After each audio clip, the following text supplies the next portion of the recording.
We just filed charges in a case in Harrison County for a woman who went missing in 1989. Okay?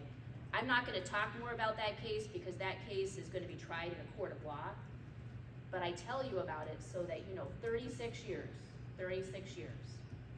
That's why the cold case unit is so important and why I'm so glad that we have one now. And that we can get answers for families, get justice for victims, and make sure that people understand nobody gets away with murder here in Iowa. We take that seriously and that everybody matters.